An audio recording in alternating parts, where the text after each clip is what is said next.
Greetings, everyone, and welcome to the Knights of the Turntable. This is episode 62, and with me I have Joe. What up? B. Will. What's going on? AJ. Yo, yo. Welcome back for your second episode, sir. Yeah, two in a row. I'm shocked. Word. Shoot, this is, 3 weeks in a row for us. We shocked, too. Shit. But I am your host, Profex, and we are probably going to have a couple more people jump in as we get further into this episode. But go ahead and let me know what y'all been listening to lately. B. Will, start us off. I actually happened to just be playing the stuff in the car and listen to Cole's warm-up, which just absolutely confirmed that he is no longer the same guy. He's hungry. He was so hungry on the warm-up, man. Like I was floored by like 3 songs, and it's poorly recorded. It's not even the production wasn't even outstanding on the warm-up, but he was so much hungry. Like he had something to prove. It was, I don't want to say so much better than current Cole, but man, artists waning the longer they've been out is a real thing. It's happening. The thing I love with the warm-up is like you listen to that, and at the end he talks about it, you know, him wanting to prove that he can make the team. And I was talking with my brother about this. He's improved everywhere except for content. The production's better, his delivery's better, his flow is better. You know, he's an all-around better artist than the warm-up. But he's telling us the same story. Yeah, right. He's telling us the same story. We're like 7 projects into his career, and the narrative hasn't changed one bit. So. Yeah. Sorry. Very true. But that statement you made, that last part that you said about artists waning over time, I know that leads into another thing that we talked about on Twitter. We haven't talked about it on the show. You want to go ahead and say something about it? Wait, you have to remind me. Which exactly, what thing was this? You listened to Holy Key finally recently. Oh man, come on. let's not do it. Let's say that, man, because I'm not ready to get. I gotta get my words together. That needs to be its whole own show. It really does. All right. Well, we're gonna come to it anyway because we're gonna talk about these nominees anyway. All right, Joe Hogan, what you been listening to, man? So y'all pissed me off in the group me the other day saying that Views is whack, so I went back and I was listening to Views. Real talk. We've thrown some things around in the chat, but I legit could tell that Joe was not happy at all. I was not, because it's not that bad of an album like everybody has said it is. No, I promise you, there was no malice when I put that joke together. It was just making fun of the people that talk about J. Cole's platinum. Yeah, double platinum with no features thing. That's all that was. Oh no, because I tweeted about the Warriors, the Ryan Lochte thing. I thought I tweeted about the J. Cole thing, the double platinum, but people were tweeting me that. So Views, and then I went back, and I don't know if it's because I saw like a promo for Donald Glover's Atlanta, but like it made me want to go listen to Because of the Internet. I passed by a couple people that were actually listening to Because of the Internet yesterday. And to me, that album still holds up. It does. It does. I've been going through a few like older albums, well, not even older, but recent albums just to see if they held up. Randomly, Sam Smith didn't hold up. That's not hip hop. That's because you're not sad. Maybe that's it. No, that's probably it. Like, for real though, like go back and like listen to music like when you were sad, when you were at like a low point. Go back and listen to it now that like, you know, things have changed and you're happy, and I guarantee you stuff like that is not gonna hold up. See, I don't know, because I can listen to Joe Budden like Mood Music 2, which is like the most depressing fucking album or mixtape ever, and like still feel the same way I felt about it when I put it on and I was like a depressed emo kid. So I don't know about that one. Maybe Joe Budden is better at putting us back in that mood while listening to it. I think the thing with Sam Smith is that there's too much like just acoustic stuff on that album, so it can be a harder listen because it has way too many peaks and valleys. It doesn't even itself out enough. You go from stuff like uh, Latch to Restart to La La La, and then you've got those acoustic songs in the middle, and it can drag on you. So I Oh, think it that's the definitely did. biggest beef with that album. I almost got frisbeed out the car, and I bought that. But AJ, what you been listening to? Man, I've been in bed, so I ain't been listening to too damn much. But after last week's show, for the few hours that I was at work on Saturday, I did go listen to Surf by the Social Experiment. Okay. Went and listened to Internet Tape. Went and listened to Tigalero. I know that's not hip hop, but Hey, that's fire though. Yeah, that shit's fire. And I was listening to Lupe's Pharaohs. Okay. The Pharaoh mixtape, whatever that shit's called that he did on SoundCloud. But yeah, that's really about it. Me being in bed, I don't really got too much time to listen. I ain't had too much time to listen to music this week. All right, and real quick, both of you, I know Internet Tape was the first experience for you, right, B. Will, recently? Yeah, just a few weeks ago. AJ, was that your first experience also? Yes. All right, what do y'all think? You can start it off, B. Will.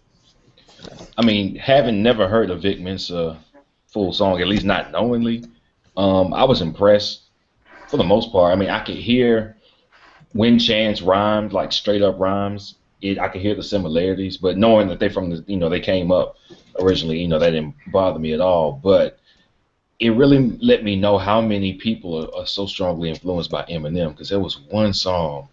It was like, listen, man. Anytime you can appreciate an artist, that you can look up to them, you can like their music, you can love their music, you can love their style, you can take stuff from their style and incorporate it into your own. Mm-hmm. However, there is a line where you are blatantly imitating, and I fucking hate when anybody crosses that line. Logic, he crosses that line for like 5 different people. This man is Shang Tsung. He is an imitator. He is a master imitator, and that's why I couldn't listen to Logic after I heard some work from him. The thing about Mixtape was the rest of it was the same. It's like the rest of it was his own Chicago-esque, fast, very wordy with the flow, but still entertaining. He played a very good balance on the rest of the songs, but that one song was like, stop. But because he only did it on that one song, I was still good. I enjoyed it. I really enjoyed it. Bet. AJ? I liked it. Like B. Will said, I did hear a lot of similarities between him and Chance. The songs that I had heard Vic on before, I didn't quite notice it, but listening to that, it was like very like, wow, they have almost an identical flow sometimes. I do hear where if I had heard Acid Rap and Internet Tape around the same time, not knowing anything that Chance has done since then, I probably would have told you Vic had the higher ceiling out of those two. That's exactly how I felt at the time. It's definitely like, to me, Vic is. It's hard to place him with an artist, but he has kind of that it factor, that charisma, that confidence in his voice, that what the je ne sais quoi, whatever the hell that means. I just felt like saying that.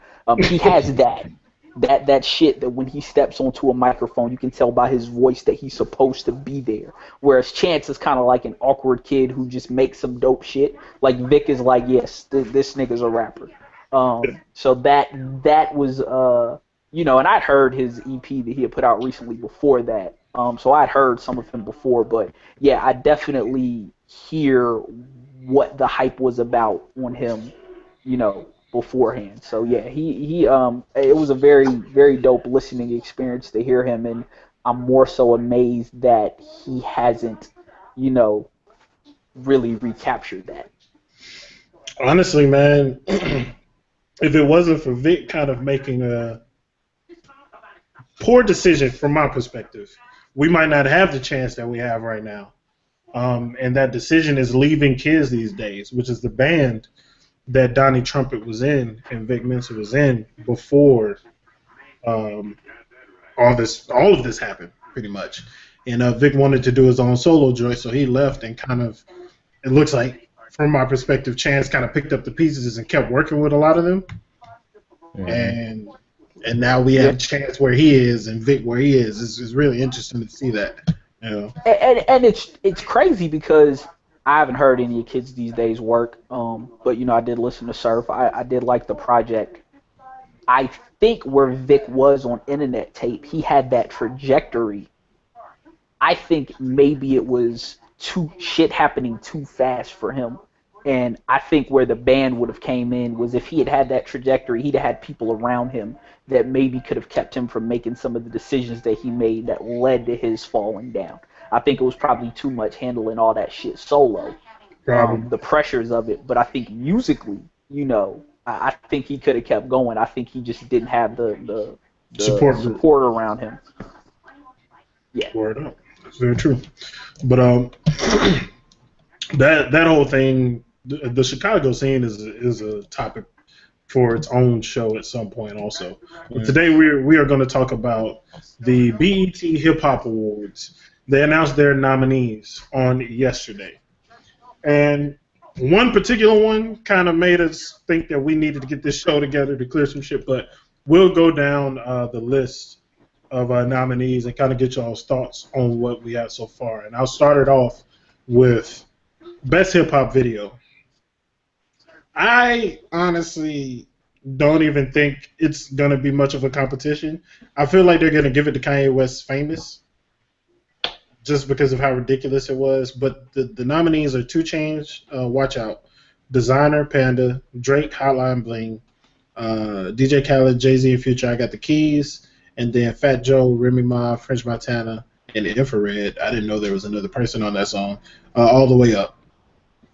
Nah, Drake's gonna win that because that awkward ass fucking dance that turned into everybody.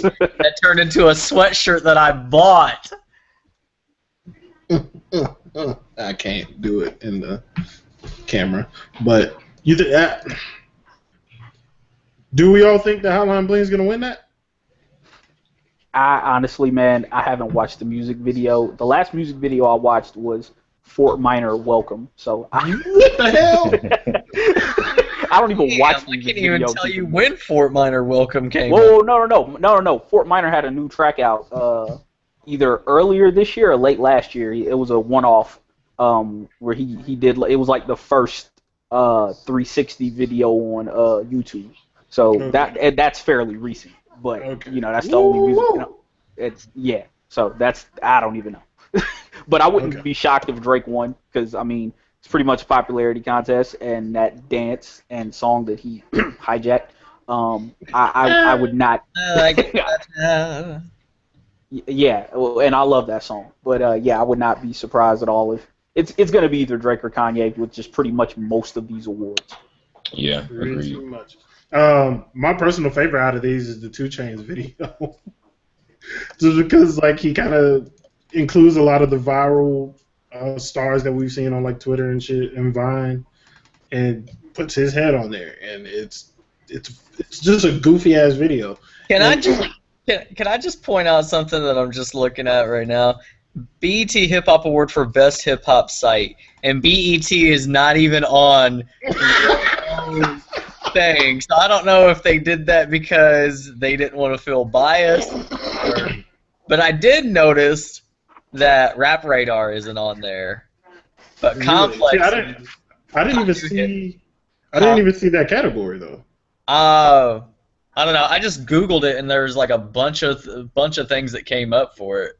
Okay. I'm literally swiping through on Google right now with the categories. All right, I'm gonna have to look into that. But that's hilarious. That is weird that Rap Radar is not on there though. Mm-hmm. World Star is on there. Oh, what the fuck? There's World Star is not hip hop at all, man. It's fucking ridiculous. World Star is Jerry Springer. Yep. Yeah, exactly. It is. But all right, that's best hip hop video. Best collab, duo, or group, which is Drake and Future, Jumpman. Go ahead. No, I was just gonna say that Fat Joe and Remy's gonna win that. I would agree with that. Jay-Z, The Jay-Z, Khaled, and Future nominations. Like, get that song the fuck out of here. It's No. so bad. No. It's so bad. No. Come on in, Joe. Come on in, Joe. Come on in. Get your stand on, Joe. Get your stand on. My wife, Beyonce. I brag different. Terrible. All right, so is Drake for free? The I Got the Keys joint, One Dance. You don't think One Dance will win out over All the Way Up? Nah. I mean, One Dance is everywhere, but I feel like for hip-hop and urban radio, because I was telling you guys before this thing even started, this feels like the Urban Radio Awards. Yeah. But All the Way Up has just been a monster-ass single for urban radio. Like, I started hearing it, I think it was like right around the time I moved down to Orlando, so like late April, maybe a little bit before I moved, early May, and then that thing has not gone anywhere. Like, I still hear it like 3 times a day. All right, well, I can respect that. Anybody else have any insight on this? Yeah, man, I see Jumpman being a possibility because that's probably the most notable team up on this list. Like, the rest is just, I don't even count One Dance as anything but the Drake song because, I don't know, I can't say I'm really paying attention to Drake, really, but yeah, I know the Terror anybody else Squad, on there. right. So the Terror Squad team up, that it's between that and Jumpman. Jumpman was a significant milestone because Future really isn't the mainstream artist that he is. He's not as popular on mainstream as he is on the streets, really. So for the hood to fuck with Future as strong as they do, and Drake really kind of gave him a little elevator lift up with that collaboration album, I think that was a really big deal. I think there's a possibility. And it was the first time we got If Young Metro Don't Trust You, I'ma Shoot You. Ah, there you go. Huh. Yeah, The cultural significance. I agree with B. Will, except I'll go ahead and reverse who lifted who up in with that album. Oh, not in content. Not in content. Oh no. Content wise, not. But yeah, that's Drake Shang sung again. Definitely. We gotta have that conversation too. We gotta have that conversation too. Nah, we really do. Him and Profex, did you check out what we was talking about with 40 on the last episode? No. Go check some of them credits. The only thing I listened to from Drake was Views because I was like, Joe was so hurt that I need to like re-listen to it. No, I mean, did you go check his production credits? Oh no, I didn't look at the credits. No. Yeah. Because that's matter of fact, if we do that today, I'll pull that up, and because I don't think he gets enough heat for that either. Okay, because I was gonna give a listen to like just about everything that he did, like from front to back. But I'll definitely look at the credits. You can just shoot me a link if you got like an easy thing to check it out, and I'll see what I can find or see what I see. But all right, let's jump into the next topic. This one's gonna be a bit more potent than the previous ones. Best live performer, which there's a glaring omission from this, which is weird considering the Lyricist of the Year nominations, but we'll get to that. Best live performance, we have Drake, Future, Kanye West, J. Cole, and Kendrick Lamar. Depending on when all those Kendrick joints dropped, I think he would be a lock for this, but I personally haven't seen Future perform live, so I don't have any insight on that. Joe, start us off. You know what? I think I think if there are hipsters voting, they're going to vote for Kanye because of what he did at the Madison Square Garden Life of Pablo showing, where he had like everybody on stage and shit, and Young Thug was sitting there looking depressed, like he had to like put down his dog that day or some shit. Like, does that count as a live performance though? I mean, they performed the entire album front to back. Okay. I think it's innovative to do something. You know, he performed the album before the album was even released. I think that they're going to take that into consideration. Okay. Boo. Go ahead, B. Will. Listen, man. I've seen Kanye live, seen Cole live, seen Kendrick live. I have not seen Drake live. I've seen video of Drake performing live several times. I've seen like 2 videos of Future performing live. Honestly, Drake is not an outstanding performer. The audience carries him because everybody knows his fucking music all the time. He makes popular music, people get up for it, and that energy, no matter who the artist is always going to make it a better show. Drake is not an outstanding performer. Kanye is really a very mediocre performer, but again, the music being well known, the audience, the energy makes up for it. Cole's decent. Kendrick is far and away the best performer in this group, and it's not any kind of close at all. Not at all. So I don't know how this is anything but Kendrick, but as Joe already said, this is the Miss America of rap pageants right now. So we have to go for the most popular person. We have to assume that's who's going to win. So, like, it could really be Kanye for the reasons Joe just said. That's absolutely a possibility, but it should be Kendrick. But do you, Joe specifically, do you not think Chance should be a part of this conversation, though? I think Chance should, but I think that Chance is being ignored because he's not mainstream. Because if you look at all of these songs and all these artists are all getting played heavily on mainstream urban radio, whereas Chance is just starting to kind of get that radio play. Word. And Chance doesn't have like videos on, like BET or MTV or wherever they actually show music videos anymore. It's just he's still at that, like, he's becoming that household name in hip hop, but for the mainstream, he's still not known. Like, you showed me that Nike commercial the other night. You threw it in the group chat. Mm-hmm. And, like, we all thought it was dope because we've all been following Chance since, like, 2012, 2013, whenever. But a lot of people are just now getting in the loop about who Chance the Rapper is. Okay. So I think next year he might be on these lists. Well, the reason why I brought it up is because he's on the Lyricist Award. Mm-hmm. And I was like, they take note of him on that, but not on the performance thing, which a lot of his shining moments in the past year have been live performances. For example, Ultralight being with Kanye. Mm-hmm. And just like all the talk show situations and stuff, which were pretty instrumental in kind of building the buzz for Chance. He's on here for Best Mixtape, too. Oh, I didn't know that. Yeah, I just saw that one.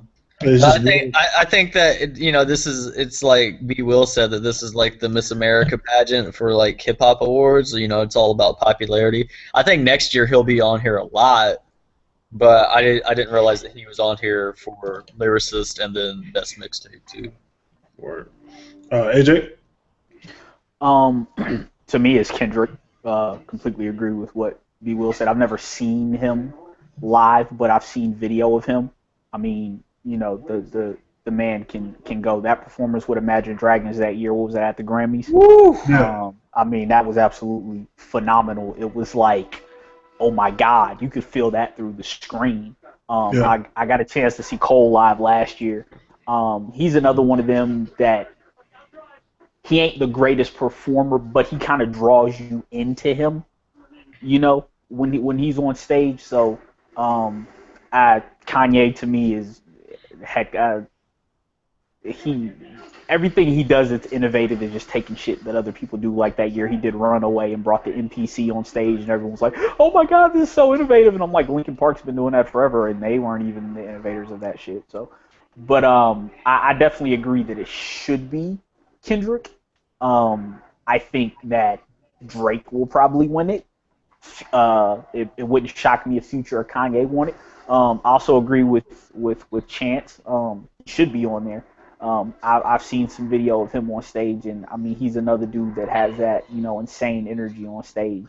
But if it was me, it would go to Kendrick. But my money is on Drake. All right, I think Kendrick will get it because it's hard to ignore the fact that he had millions of people clamoring for an album of his live performances, basically. Mm-hmm.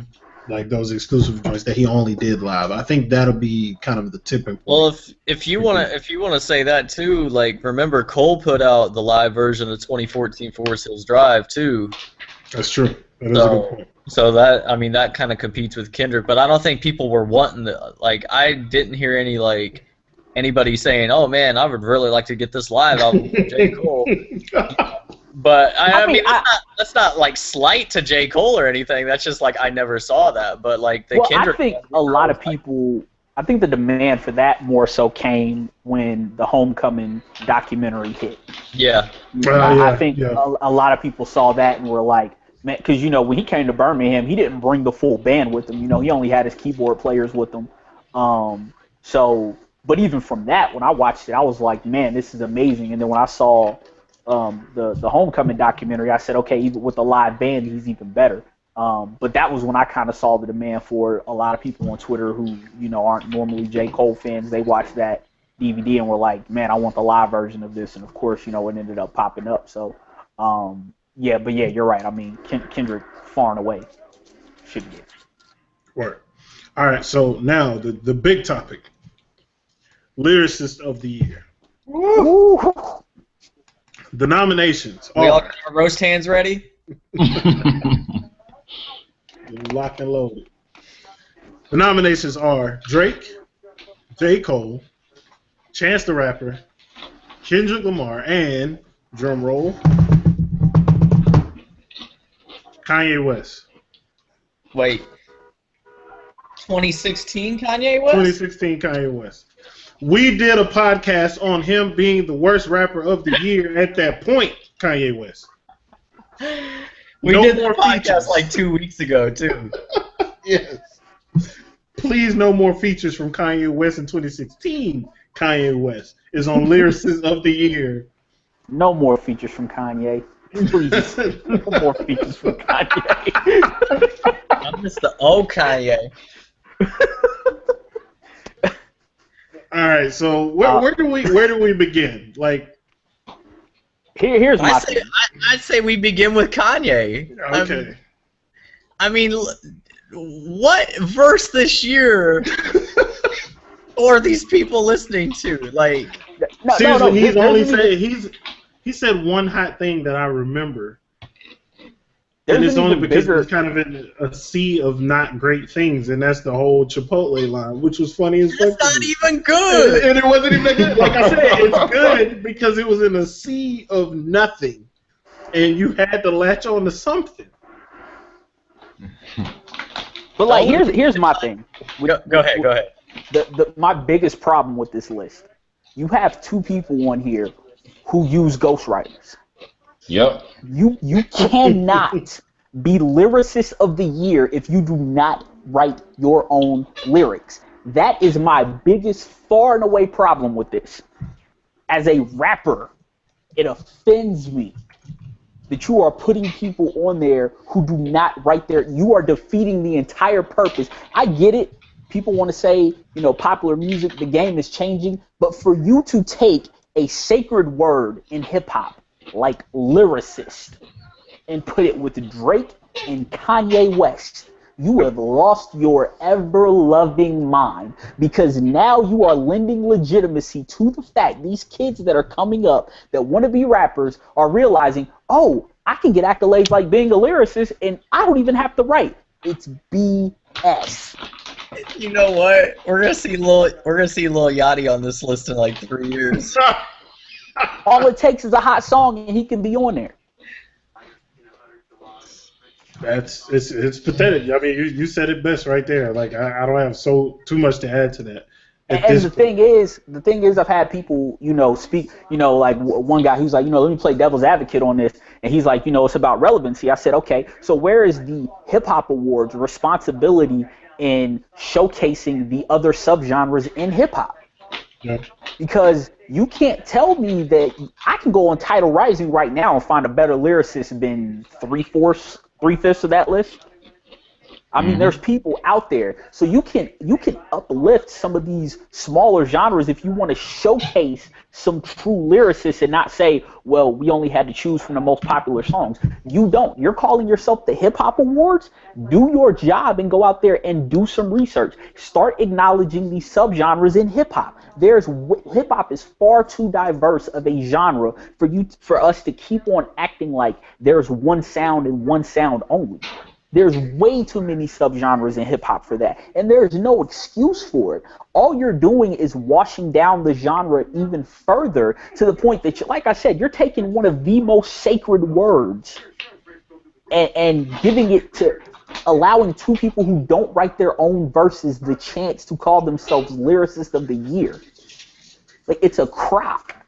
Yeah, it's a slap in the face to pretty much all of the rest of hip-hop. Like, I'm okay with Cole being on the list. I'm okay with Kendrick. I'm okay with Chance being on the list. But like AJ was saying, like Drake and Kanye, and it's not just because they use ghostwriters. It's just because like I don't view Drake as a lyricist. Like when you think of Drake, you think of like he's a big artist in hip hop and he's made the pop crossover. But like you're not listening to Drake for his lyrics. You're listening to Drake to either have a good time or drown your sorrows because you just got broken up with.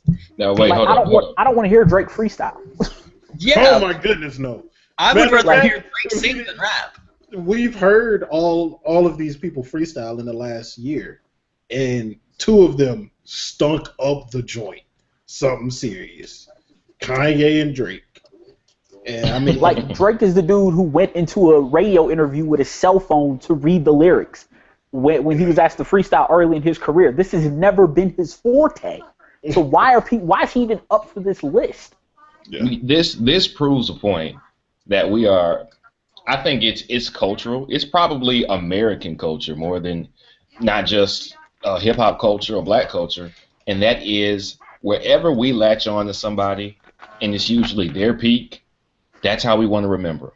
So we fall in love with Drake's music as So Far Gone, Thank Me Later, and let's not fool ourselves. I don't know who was writing that shit, nigga, but that nigga Drake was on some shit when So Far Gone and Thank Me Later. And through Take Care, like Drake, I'm assuming he could rap.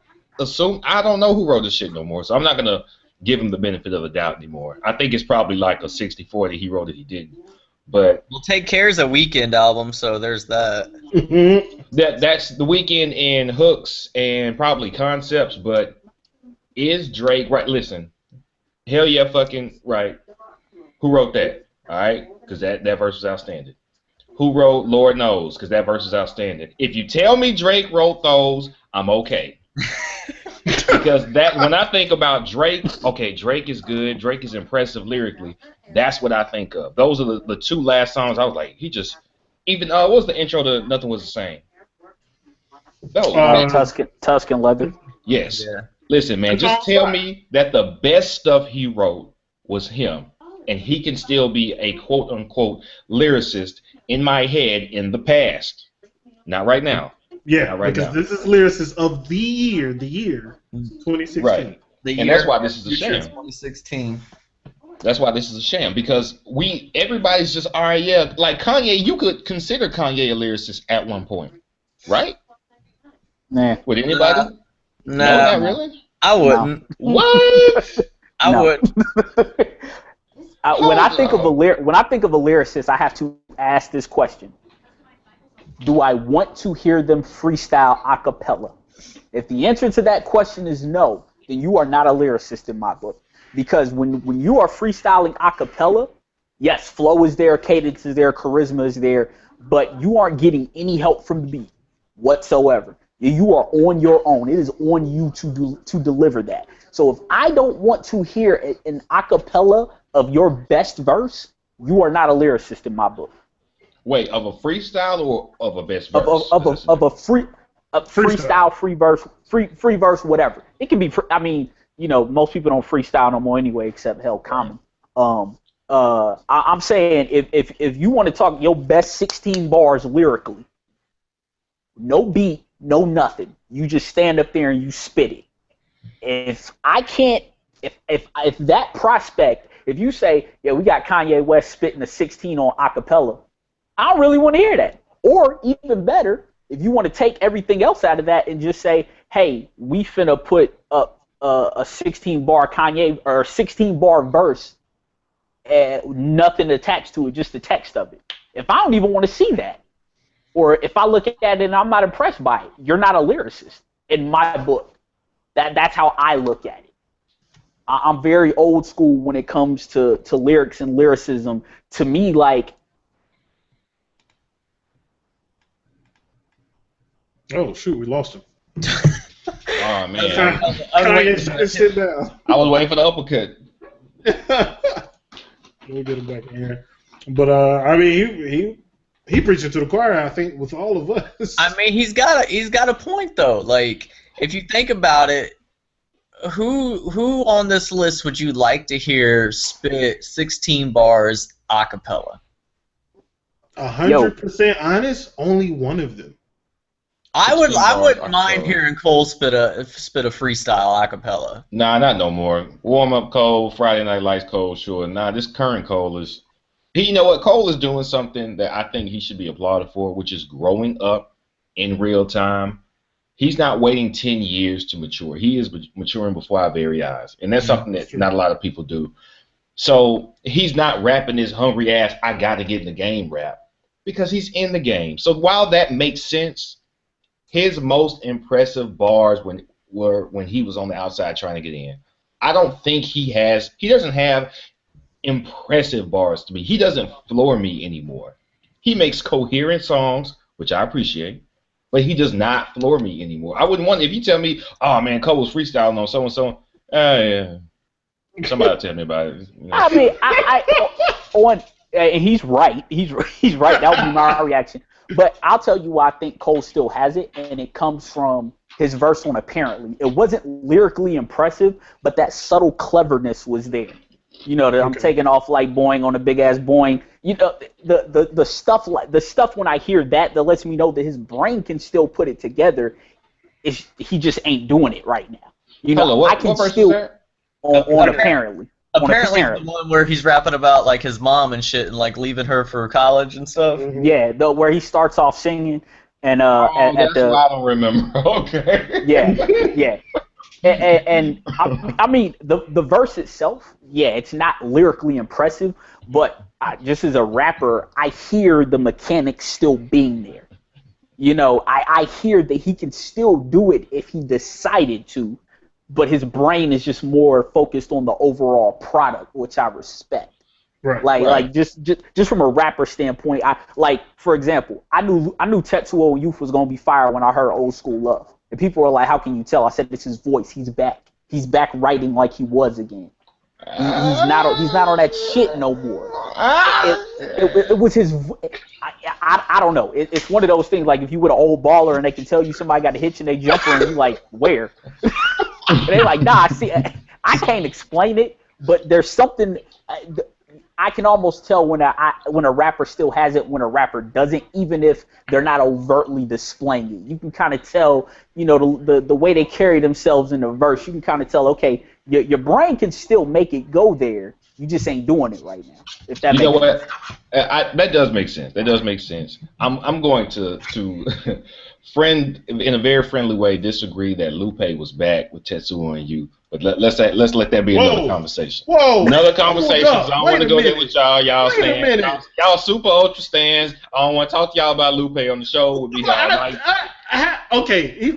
No, come on, Charles. I gotta ask. Let me ask this question. Okay. If you didn't hear on Old School Love, how could you listen to Mural and not think he was back? Well, hold on, because I can answer that one.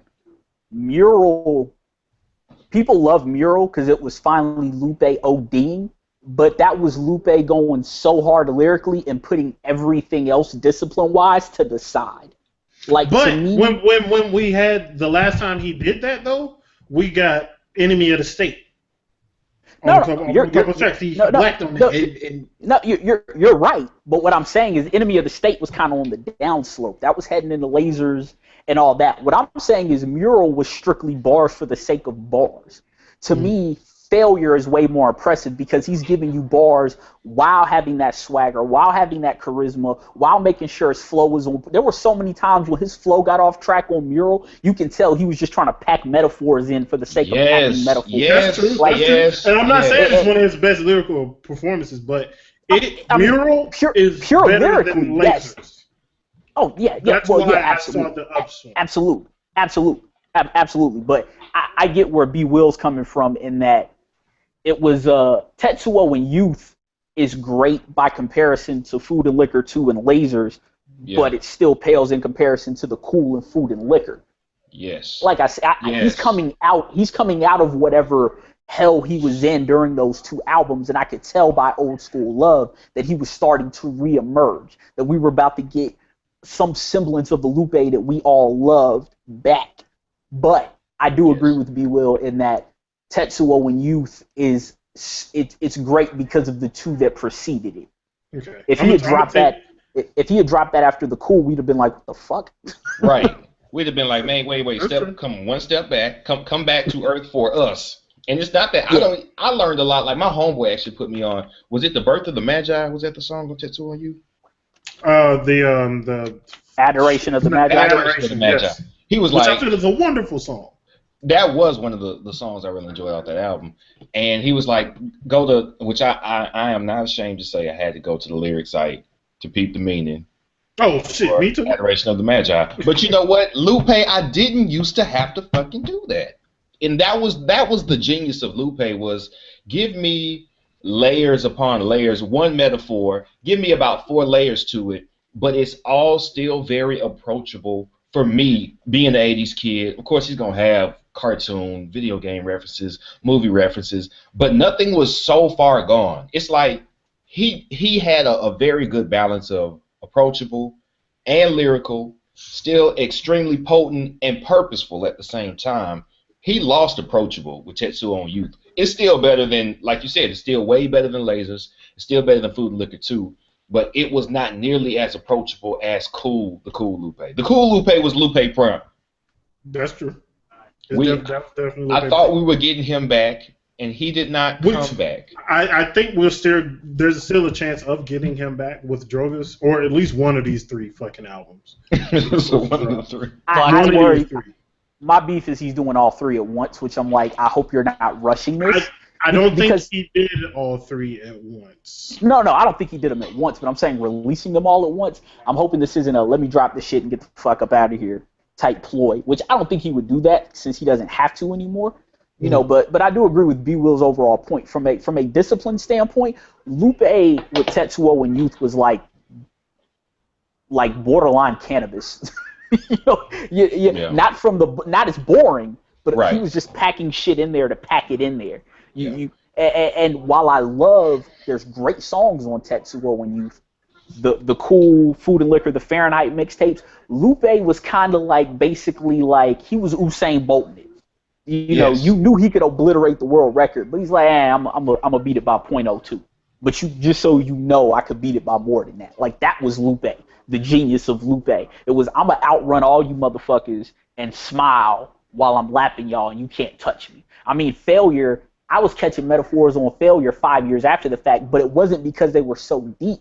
It was your mind's being blown by the first metaphor. You don't realize that he's dropped 4 more right after that.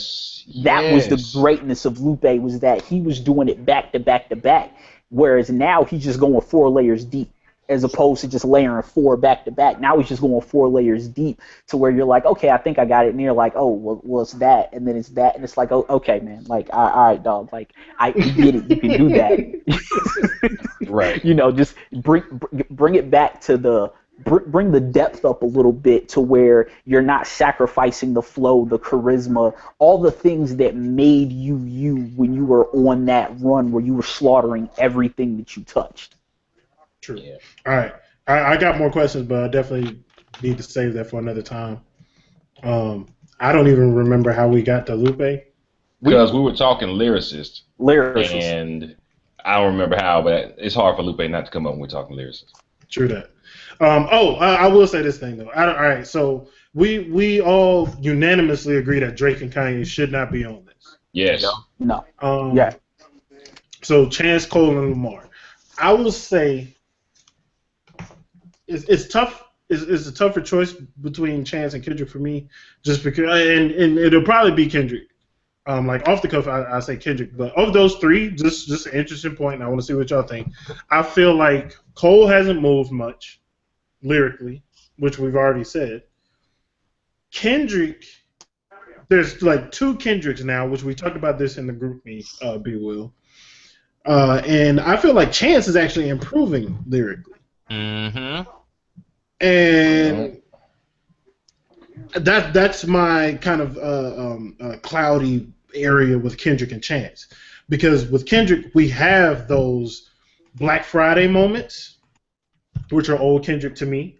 And the that part Kendrick was older Kendrick to me. While I think I don't know if B Will said it, but the that part verse still isn't as accessible as older Kendrick, I guess. But then we get, what was the song that we talked about? Holy Key. Mm-hmm. B Will, you want to speak on that verse? Because you just listened to it recently. On the Holy Key verse? Yes. Well, I can't speak on that verse without referencing, and again, it's going back to the idea that I have that we do as not only hip-hop listeners, but I think just culturally, Americans. We latch on to somebody and we start to love what they do at a certain point, and then that's our reference point. And for me, that's fair. And I know we do that a lot with, like, I think I brought up the example last time I was on the show with sports. Jordan is not Jordan in a Wizards jersey. Jordan is Jordan in a Bulls jersey somewhere between 1987 and 1998 because he was fucking outstanding through that whole time. And the same goes for when we start to like an artist, for when we start to really feel their music, whether because their album was just amazing and we were at a period of time where we were really familiarizing ourselves with hip-hop, or that album spoke to something that's emotional, like you said. You know, maybe that Sam Smith, it hit a key at a certain point in time, and that's why you love that album. But for whatever reason, we really attach to people at certain points. At the point where I attached to Kendrick Lamar, it was overly dedicated. Matter of fact, my homeboy Cuz, he put me on. He was like, "You gotta check this nigga out." I said, "All right." He played something that wasn't even on a Kendrick album. It was just a video where Kendrick was in a room rapping at a hanging microphone. Look out for Detox. Oh my God. Yeah, he went off. Jesus. Yeah. So then I heard Section 80, and then I went back and heard Overly Dedicated. Kendrick Lamar had the ability to rhyme coherently. And I want to emphasize coherence because I think that's probably the most underrated aspect of a verse that separates good rappers from outstanding rappers to me. He can make a point, for a lot of people, honestly, but he can do this thing on Overly Dedicated where I feel like he is talking to you. Everything, he can tell a story with a verse. The words is plain speak, and that's what makes artists so outstanding to me, when they don't use this wide array of words that we don't all commonly use. It's when you take the same building blocks that the next guy has and you make something outstanding with it that nobody else has made. If you're gonna make up new blocks to paint a different picture, that's easy. We can all, if you're telling me, all right, you get 26 letters to make up some words I've never seen, you can make up some stuff. But if the next guy comes in with alien symbols, it's like, that's not fair. Of course we haven't seen this shit. Kendrick is now in a place where he is expressing ideas and stories and concepts. It's not coherent all the time. He has an overarching point, but the line by line, bar by bar, 4 bar by 4 bar progression of a verse is like, okay, just on to this next thing. All right. Well, did you mean to say it that way? It's so many instances. I'm having trouble sorting them all out of my head, but there was a simpler way to say this because the way you said it didn't all the way make sense, but I get where you're going, so go ahead with your story. He's that guy who's having a conversation and he's really passionate, and you're like, all right, you used that word wrong, but I'm not going to interrupt you to correct you. Just finish your story up. He was not always like that. He could tell a very coherent story. He could actually be witty in the story. The wordplay would be phenomenal. It had a point, but he doesn't really do that anymore. So on Holy Key, like I'm like, okay, Sean does that extremely well. God damn it, Big Sean does that extremely well, which is why I enjoyed that verse so much more than Kendrick's. Big Sean might be the most improved hip hop artist in the last 2 years. I mean, I'm saying if you have it anyway, we'll go back. We'll praise Sean for his work later because we could get on that all day too. But Kendrick does his thing now, and it's kind of like knowing your zone, knowing the mood, kind of feeling out the room as well. Because maybe Khaled says, "Hey, write a verse. I got this track. It's gonna go on the mixtape. Gonna go on the album." And he says, "Cool." Maybe he doesn't know he's coming after Big Sean. Maybe he didn't hear Big Sean's verse. But if you get that type of beat, you kind of got to know what the mood is, right? Yeah. I mean, you know you got to come out firing on all cylinders on a DJ's collaboration album, right? So to give us some culturally significant talk to the people bars, and it wasn't like TPAB level stuff, but it's like, all right, you know, it's you took it down a notch from where Sean had it, but it's okay, I'll keep listening. Then he makes the transition to the voice, the modulated voice. I am not 100% a fan of it. The only time I was a fan of it was when on the track You on To Pimp a Butterfly, his voice was cracking because he was emotional and in tears and drunk and really referencing himself in that song. Right. But it was appropriate. It fit. Now he just kind of does it on and off, and I'm not 100% a fan of that. So between the voice I feel like it's a tool. It's a way to take the verse up another step. It's which he did really well on the song on Compton. Because he's on like 4, but the one Drowning Water, Underwater, whatever the fuck the song was, I can't remember the name of it. But the modulated voice on there, when it changed, he did step up lyrically as well. Right. So he can use that and use it appropriately. But this song was a mix of everything from Kendrick. It was the modulated voice, but the bars with the modulation weren't just killing it for me. And the bars before the modulation weren't just outstanding. It was like almost. It was almost in every way, but it didn't quite get there for me. Gotcha. I think the last couple times that we really heard Kendrick, like you said, kind of using the simplest way to speak in a verse, that was a very impressive verse. Probably was the Pusha T feature. I don't even think I heard that track. I'm slipping. What's the name of that one? I gotta look it up, but that one was definitely vintage Kendrick. And also he did a T.I. feature that was very much like that, but I don't know if that came after or before. What about Vice City? Yeah. Yeah. It's not that modulated robotic voice or anything on there, and it's. But see, that's tough. That one's tougher for me to gauge because I didn't see that one as lyrically potent because they were doing that very fun rhyme scheme that they did throughout the whole track. I thought it was still kind of.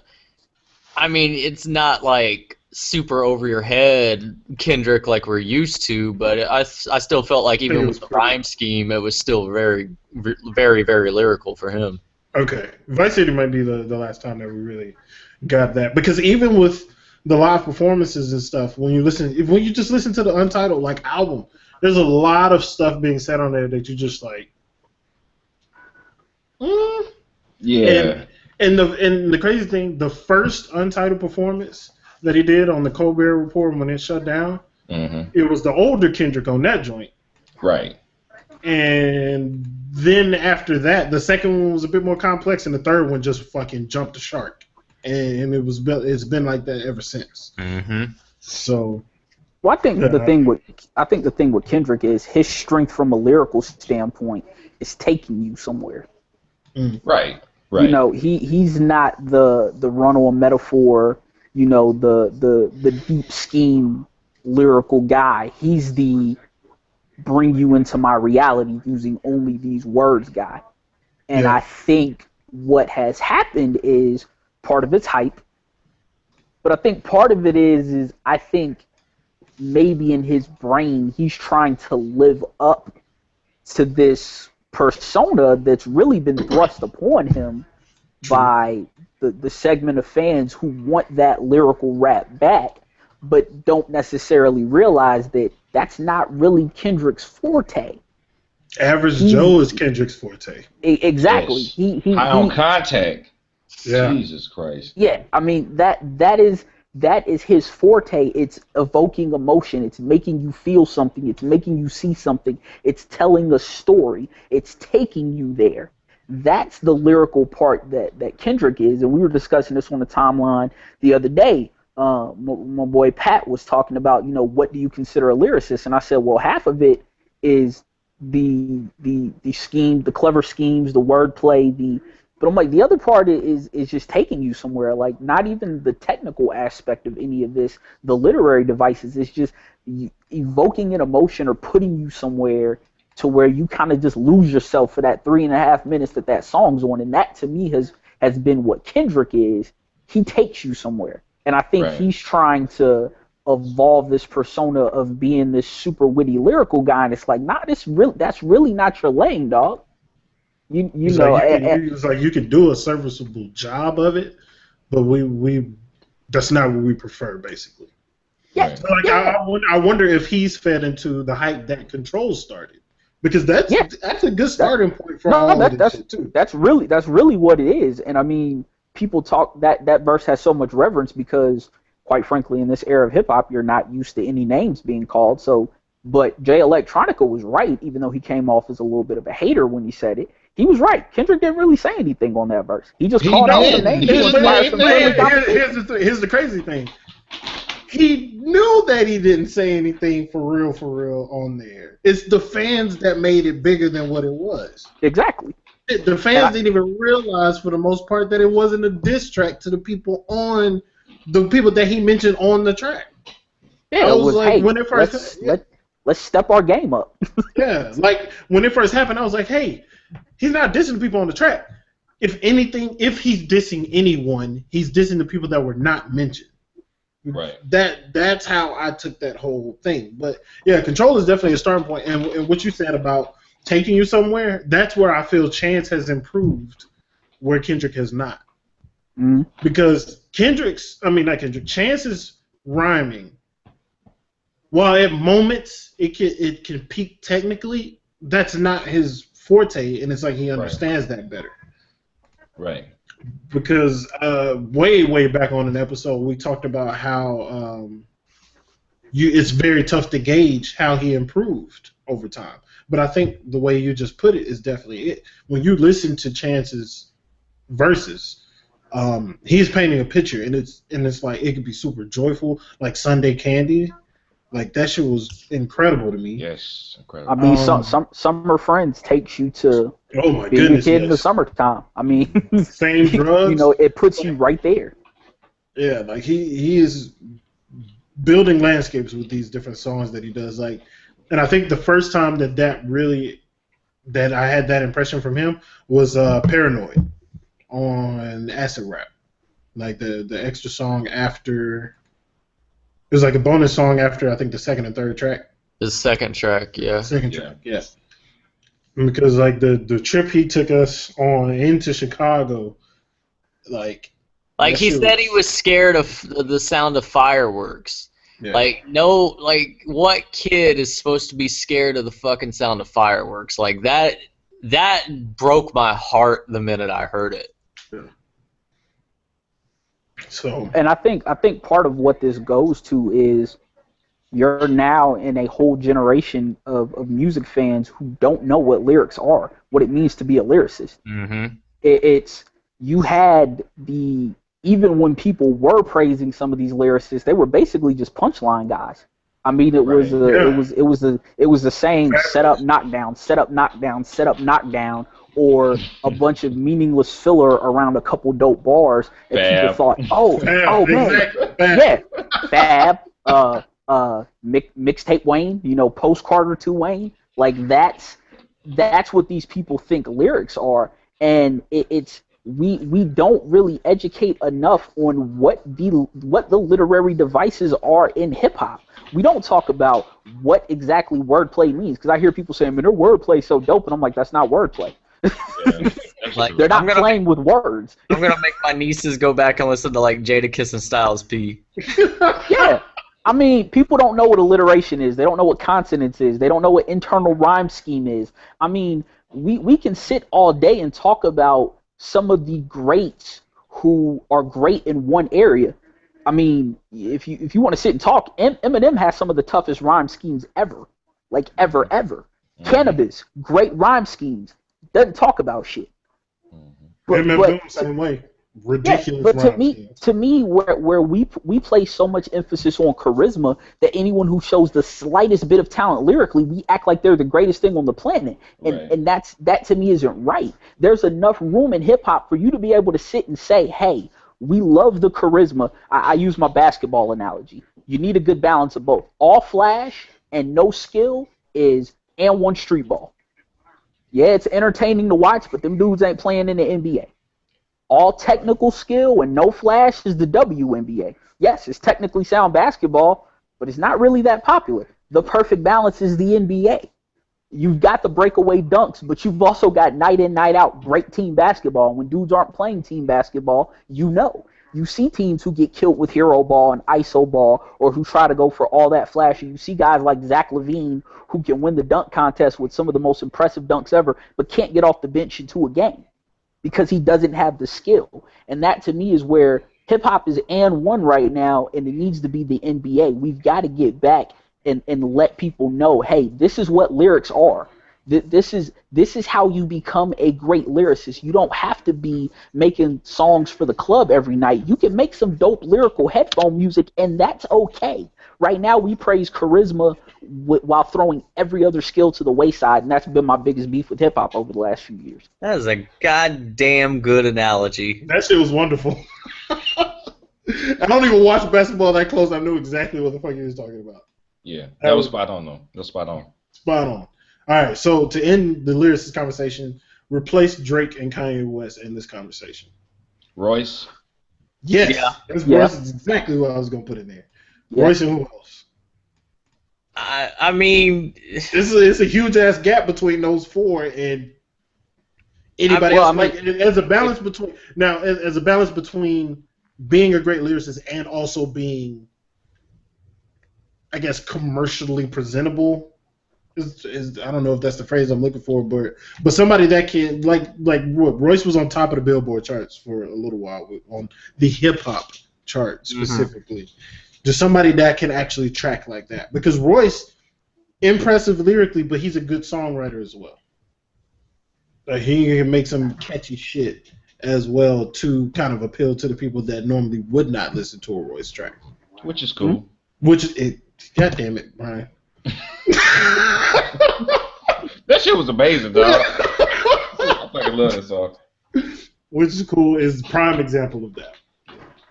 Yeah, and I mean, like I said, to me this goes to the bigger problem of we don't do enough of a good job, and when I say we, I'm talking about obviously hip-hop as a culture. We don't do enough of a good job of letting it, of acknowledging the subgenres. I've been saying for years, if hip-hop would acknowledge its subgenres, the game would change today.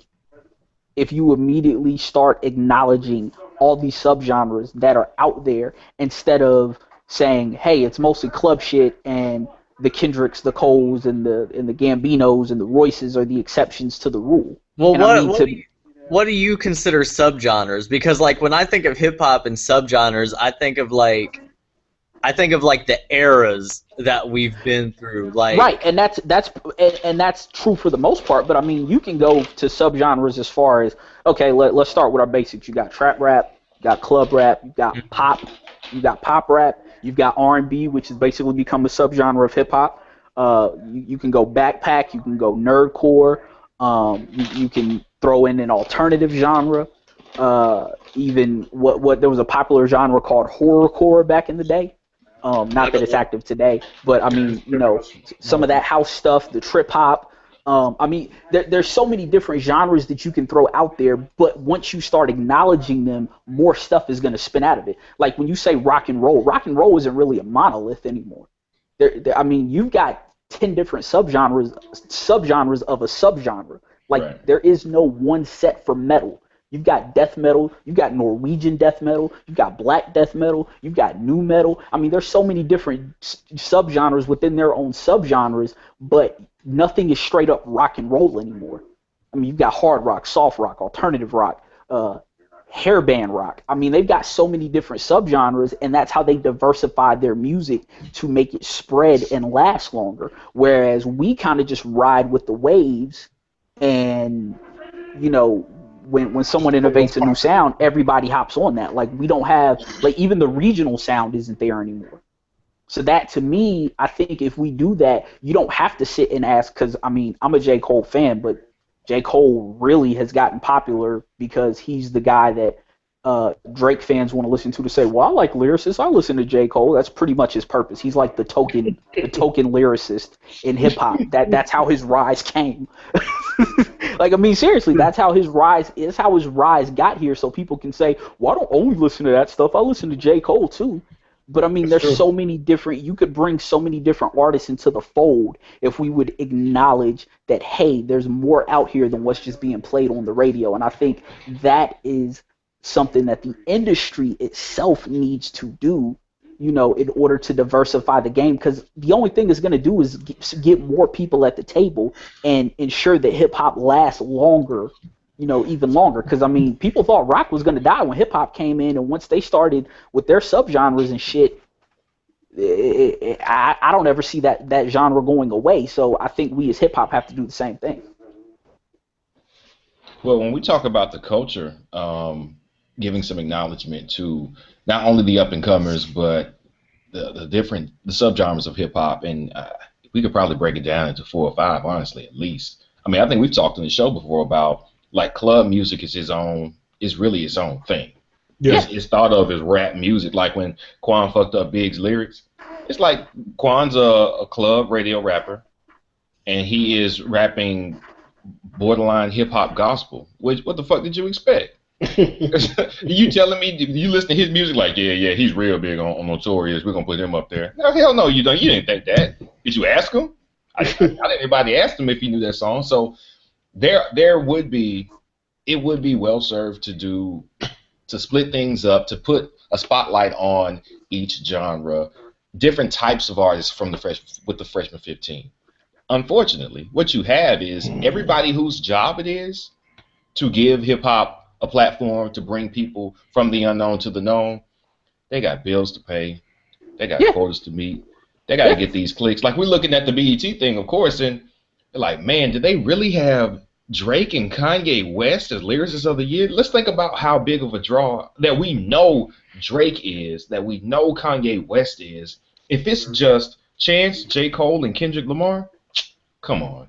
But I mean, 60% of the audience would if they just watched a Lyricist of the Year segment, 60% of the audience would identify with Drake and Kanye West first. But I mean, to that point, Drake and Kanye West typically don't even show up to the BET Awards, though. And that's my next point, because BET cannot afford to not placate to the popular. They give people awards and motherfuckers don't even show up for this shit. So you gotta try to listen, man. I don't know. Let's just try. Come on, let's try. And I think a big issue that we're overlooking too is that, like, not only do the big stars not show up to the BET Hip Hop Awards, but like, who even brags about that accolade? Like, who even cares that they got a BET Hip Hop Award? Because really, the only reason we even watch this is the ciphers. Which honestly, that brings up another point though. Like, because of how it is perceived, and like, it's not that big a deal to have a hip hop award, and these big artists don't show up to it. I feel like that's an avenue that they need to capitalize on, because they opened the door last year for battle rap, which I feel is a market that they could seriously tap into. That's a subgenre of its own. Yeah, that's a subgenre of its own that is rising, and they're doing very well in the areas that they're given. Like on YouTube, they do it very well. These guys are getting paid, you know, yearly salaries for a battle, for just one battle. You know what I'm saying? So they can make some money. There's money there, and they've tried to do things like the Slaughterhouse joint. They fucked that up. They fucked that up. Mainly, honestly, I blame Joe Budden the most for fucking that up, though. Yeah. He didn't show up prepared for that. He was not ready for that. And he's too thin-skinned for that. Yeah, and like I was hitching my wagon on that moment. Like this is going to be the moment that rap battle pierces into the mainstream. And then he stunk up the joint and it became a joke. And I was like, fuck, all right. And then Cassidy happened, and that didn't help either. So just whatever. But Hip Hop Awards could focus on those subgenres, like you said, including rap battle, and be kind of like turn itself into the elitist, the underdog. Yeah, the underdog show. Yeah, but I mean that kind of goes more to my point. Like one of my biggest beef with Kanye is Kanye sits and will beg and plead the Grammys to acknowledge Future, but won't lend his weight to the BET Awards, which will acknowledge Future. Yeah. And that to me is where hip hop is messed up in a microcosm, is because for so long we fought for a seat at the table without realizing that we bring the biggest piece of the pie to the table. We can go make our own table and stop waiting on the Grammys to acknowledge us and the AMAs to. We don't have to sit and wait for them to acknowledge us. If all of the big names in hip hop and urban music went to the BET Awards and boycotted everything else, where do you think the fans are gonna go? But that's the problem too, is that all these big name artists like Kanye and Jay and Future and shit like that, like. And I shouldn't say Future yet. I don't think he's in this category. But artists like that, they have this elitist thing. Like they're above these awards because they've been to the Grammys before. They've won Grammys before. They're like, oh, well, this is the tier that I'm on now, so I don't have to go down to this level of these puny BET hip hop awards. Well, I mean, not to be too deep. That's a microcosm of Black America in general. Rather than build our neighborhoods up, we'll go run to the suburbs. Mm-hmm. Yeah, and the one of the people that kind of is a big offender to me most recently is Jay-Z, and it's only because of what he did with Tidal, that whole train of thought or whatever the hell he did, where he kind of like he took that step, he did whatever, the money was there, he made the move, but then he tried to guilt people into supporting it. Right. But it didn't go both ways. Just like you said with Kanye West, he'll talk to all these other people he wants to pierce into these markets, but he's not bringing anybody with him though. Like he's not building up those markets that do support him, basically. Yeah, right. They want us to push them through the glass ceiling, but they don't want to come back and get us. Yeah. Exactly. And since partially I understand it when rappers coming up. I mean, come on, these niggas been coming up telling us for years how important money is to them. Mm-hmm. Like that's if it's understood. Like as a rapper, that's like 90% of your approach is I have to get as much money as possible. Okay, understanding that, if you do a BET Hip Hop Awards appearance and you do an MTV VMAs appearance, I'm sure you got publicists, you got PR. They're telling you how much of a bump you got doing one versus the other. They're telling you how many people watch the BET Awards versus the VMAs or versus that Grammy appearance. You're going to weigh your options. You're going to figure out if you want to come off of your yacht on some Mediterranean sea, Jay-Z, to do the BET Awards for a 4% bump in some measurable analytic. Or you want to come off of that yacht to do the Met Gala, and that gets you twice as much bump. It's like it's almost just math then. Nah, I'm not gonna do that. Why? Because who's gonna stop fucking with me? I'm fucking Jay-Z. I am a hip hop legend. Nobody's gonna stop fucking with me if I don't show up at these awards and I'm nominated for everything. They still gonna fuck with me. No, let's go to the Met Gala with my fine ass wife dressed all nice, and that's gonna get me more press, gonna get me more attention, gonna get me more cultural relevance, which equals money, than any appearance I could get for BET. Hey, you know that Future was supposed to go to the Met Gala, but he only wanted a Percocet in a gallon. What? It's from his verse on Grammys. Oh, that's why. Okay.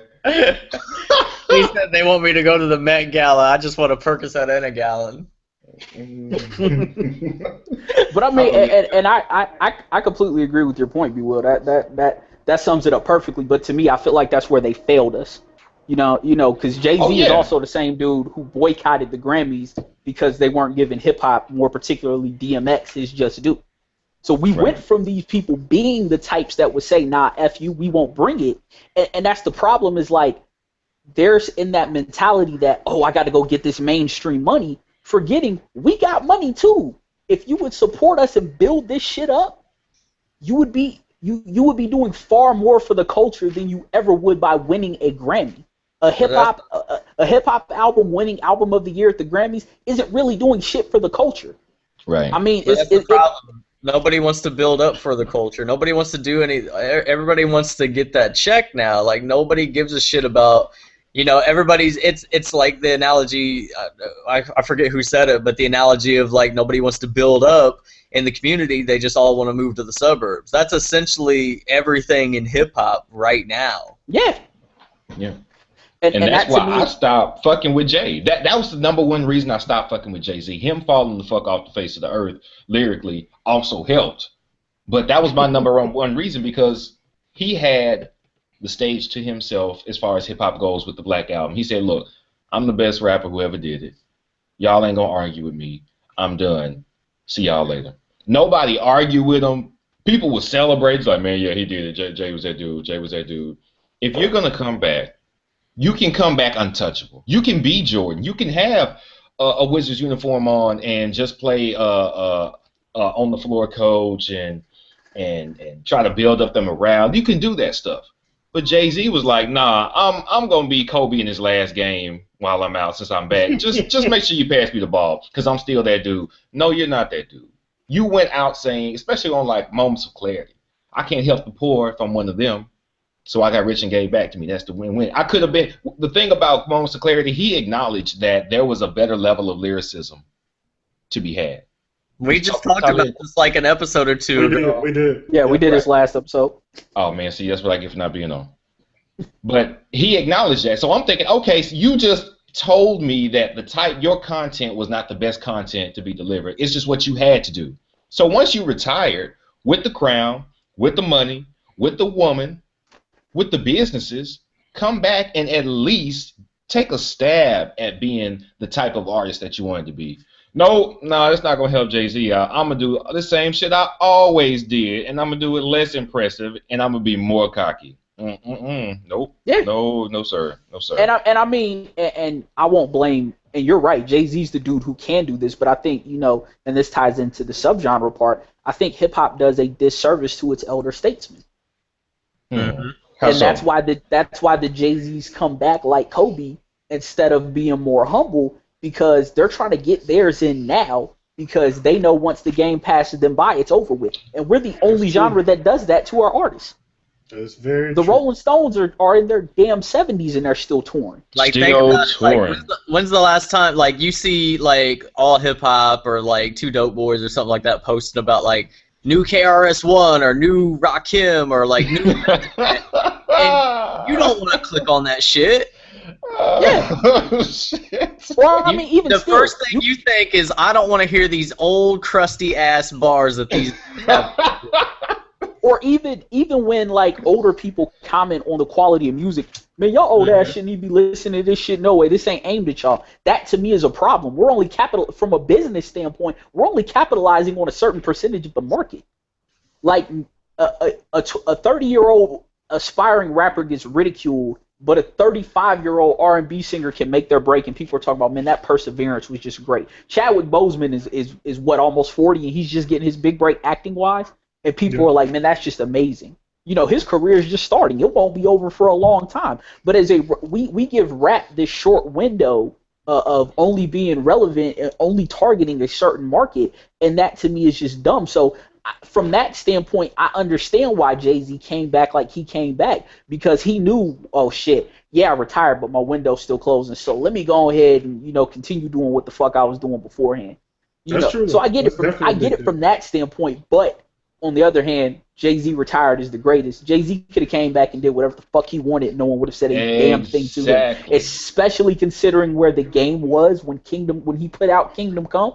I mean, that was like full on in the middle of the Laffy Taffy Snap era. So Jay-Z could have came back and did whatever the fuck he wanted, and people would have ate it up. Yep. And what did he do? Kingdom Come. Which, side note, I don't hate that album. I just listened to it. I was just gonna say, but see, what I did was, I realized I did this instead of putting entire albums in my iTunes and unchecking the songs I didn't want to listen to. I did not put the whack songs in my iTunes. So Kingdom Come is like a 6-song album in my mind. It is wonderful. That shit is amazing. Like, damn, that shit was fire. The prelude is probably one of his best intros. Like everyone loves to say that Dynasty. Is below Dynasty for me. To me, it's above it. I got it above Dynasty, and I love Dynasty. But the prelude, man, he was talking that shit on that. He fooled us all. We thought, oh, he's coming back. He hadn't lost a step. This just gonna be amazing. And then the rest of the album, this song with Usher, Jesus Christ. Oh my God, that song, that song, and the song with Beyonce. The Beyonce song, almost every time that him and Beyonce have collabed, it's like a 50-50 shot that it's gonna be a stinker. It really is, dog. But you know what song is fire on there? Is the John Legend song. Oh hell yeah. Oh, Do You Want to Ride? Mm-hmm. That's when Kanye was Kanye. Goddammit, making beats and shit. That Beach Chair. Beach Chair was so wonderful. Man, I pressed play on the prelude because I haven't listened to Kingdom Come in so long. Damn, this shit was great. I just played just a little piece of it, man. Like Hove was like he was spitting on that. But I mean, you know, I understand it. Like to me, that album is The Godfather 3. If you release The Godfather 3 as an independent mob film, people love it. If you release The Godfather 3 as the highly anticipated follow-up to Godfather 1 and 2, it's a shitty movie. I still haven't watched it. My dad told me not to watch it, so I didn't watch it. If Jay-Z dropped Kingdom Come today, people would love it. The problem is he dropped it after coming back. He dropped it after coming back from the Black Album. Right. Yeah. He went out with that is essentially that's why I compared Jay to MJ's, because he went out on top. Black Album is his 98 Bulls crossover on Byron Russell, fucking jumper with 6 seconds left, and then he comes back with Kingdom Come hobbled on the fucking Wizards. He can still throw up 35, but he throws up 15 every night. Right. Yeah. The basketball analogies have been spot on. I think I'm gonna do a highlight video of just that. KOTT has the GOAT basketball analogies for him. I mean, there's a lot of parallels between those two games. You know, it's just like I said, I love hip hop. You know, it's everything to me, and then some. I hate the fact that we've let it get to this point because I said this earlier, hip-hop needs a little bit of elitism. It does. It's a check to keep the Little Uzis and Little Yachties out of the fucking game. You hear that, Joe? Little Yachty's out of here. I don't like Lil Yachty. Wait, who was that? We was talking about about Mixtape, the track. He did like Yachty's verse on there. Yeah, Yachty's verse on there is okay, but I cannot sit there and listen to Yachty and I can listen to him in small quantities like that. Yep. But hey, AJ, points to you for speaking about the elder statesman thing. We actually had a conversation about that way back also when a guy, Anthony Frazier, shout out to him, he was on the show, and he pointed out, the founder of hip-hop is still alive, and not many people realize that. Yeah. Kool Herc is still alive. And he wouldn't get the reverence that a Chuck Berry got when he was around as the founder of modern rock and roll. Yeah. To me is crazy that we discard our elder statesmen like that. That's why I'm hoping that the Get Down kind of they have Kool Herc. Well, they don't have him in there, but they have his character. They reference a lot of the birth of hip hop in the Get Down, which is why I was so excited about that show. So I'm hoping that I know some of the super young people aren't going to do that, but maybe more people our age will actually see that and recognize it also. I'm gonna watch. I got one more episode of Shameless season 3 that I'm trying to burn through, but I'm gonna watch that this weekend, or at least try to start. Started. Please do, man. Like the symbology, the symbolism rather, with like Grandmaster Flash and the people under him, and Cool Herc and his people, and like just it's so dope. It's so wonderful. It's great. But B Will, you were about to say something also, right? Yeah. Just AJ was touching on how we don't pay reverence and pay homage to where it all started, but that is something, and we cover this, and we always end up going back to this over the course of several shows, but hip hop did not become monetarily and commercially viable until a certain point. And really all of our legends culturally, as in the legends have endured culturally, start when hip hop became commercially viable. And that's not a coincidence, because the reach and the impact of labels at that time did more work. And it starts with Snoop and Dr. Dre. Those are our first hip hop icons. Dr. Dre makes what, like 2 beats a year, and he's on here for producer of the year. Oh, I was gonna talk about that too. So you can see the impact that commercial viability had on hip hop, and really it all starts there, the bad and the good. The ability for somebody like Jay-Z to go from a rapping ass drug dealer to really a very good business mogul. Like that's the most underrated part of Jay-Z's game is he's a fucking genius as far as how to spread himself out, make himself relevant in different corners, and then just collect all that relevance and spend it somewhere else. He has the ability to do that, really, because Diddy kind of did it first. But Diddy's smart as fuck. It's like they had that ability once hip hop became commercially viable. People before that, they got left in the fucking dust, and that's just kind of this. Like it's really sad that they didn't go platinum with a hip hop classic. That's a single that we could put on and all of us would know it, but it's so obscure to mainstream culture right now that they're not going to be able to tour. They could tour these small clubs in these, black metropolitan areas, but they can't get those kind of numbers. They can't tour forever. Like Nelly could tour on a college campus right fucking now. When the last time Nelly had a hit? No, he really could. I agree with that actually. But and another part of that goes to, I understand why Russell did it, but you're right. They sold us out. They sold the culture out, and they started letting people in who had nothing to do with the culture become decision makers. Yep. And to me, the only way that hip hop will come back is if these labels if the money goes out of it, to where only people who really love doing this shit day in and day out make music. That is the only way that hip hop will ever get back to the point where you really got to be talented. You really got to have a love for this shit, because right now, too many young black males see it as a way to get out. And the more outlandish shit, it started with Lil Jon. Not having to rap at all to get on tracks, and it being about the beats and shit being catchy. Just energy. That coming in, and now you've got the thugs and the Uzis and now all kids are saying is, well, shit, I can just dye my hair and do a bunch of outlandish shit and have catchy beats, and I can become a millionaire, and I'm not mad at them for that, but it's hurting the game, because when we started, when essentially there was this guilt trip over the New York elitism keeping the South out of the game, and when the South started outworking these dudes, and it became, well, man, fuck lyrics, we just want to make shit that sounds good.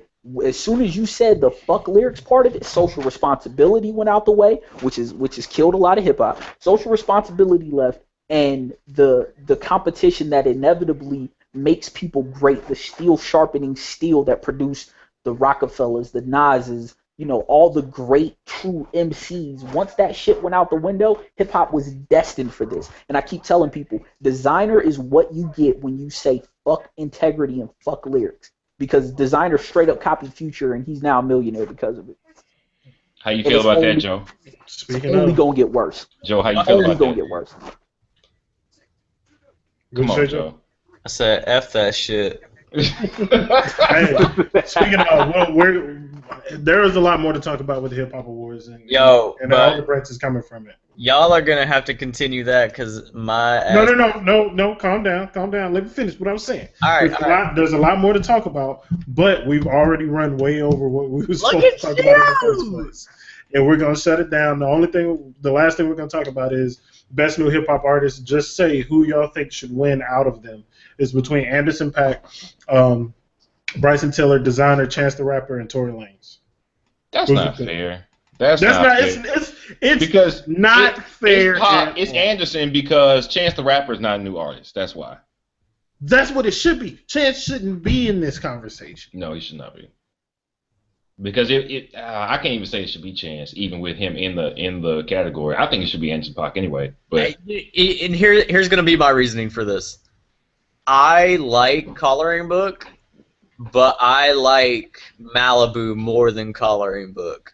I agree. Like, to consider Chance new at this point is a disservice to everything he did before that. So, like, if you're only comparing Coloring Book and Malibu, man, Anderson should win.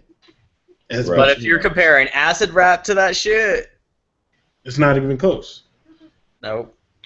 But I think this is their opportunity to kind of hitch to the Chance wagon. Yeah. So that's exactly what is about to happen. Because next he's year, probably going to perform there. Because Chance is one of the people that will be at the award show. Wait until next year. His name's going to be all up and down this list next year. And he won't be there. No, I think he will be. I think he will. I was just. What I'm hoping is that based on all the stuff that we've talked about today, which was a great conversation, and like it's gonna suck trying to make a highlight video for this shit, but I'm hoping that Chance is kind of a catalyst for a lot of the things that we brought up on this show. Right. Like the bigger stars coming to the Hip Hop Awards. I hope he's a catalyst for that. Them acknowledging the subgenres. I hope he's a catalyst for that. There is potential for him to do these things. Like the whole radio initiative that he's on. What is it? Plan C or whatever it's called? Where you can kind of like where you can vote his music onto the radio in your area now. It's like an automated system to tweet at them all the time. Hey, put Chance on the radio. Like, oh God, one of those things. Yeah, that's exactly what it is. Well, I say that because I come from radio, and I used to despise all like the Selena Gomez and Demi Lovato fans who did that shit. Oh shit, I bet that was ridiculous. Dude, there was like a wave of people. Yeah. But that's essentially, I don't know if he cleaned it up to make it more tolerable, but that seems like what it is. Which, if he can pierce that market outside of Chicago, and Joe, you already said that you heard it on the radio near you, right? What'd you say about the radio? You heard him on the radio near you, right? Chance? Yeah, I heard him on. I heard No Problems. It's probably been a couple of like Fridays ago, but I was driving home, and it was on one of the top 40 stations here. So it was on at night, but I mean, still, night rotation on a top 40 station that has never played your music before is phenomenal. Yeah. So I'm hoping that he can be a catalyst for at least some of this and open the lane up for a lot of other artists. So we'll see, man. But that has been the show. I appreciate y'all for being on. I have been Profex. We had Joe Hova. Yeah. B. Will. Oh yeah. And AJ, thank you for joining us again, man. No problem. Yeah, you're gonna talk yourself into being a regular on here. You better be careful, bro. Hey, I'm with it. Word. But we will see y'all next time. Hopefully next week. Keep this stream going with 4 in a row. And I'm sorry Kels didn't get on here because I know she would have had a lot to say, and Joe definitely would have had to have called it a night. But we'll see y'all next time. Peace out.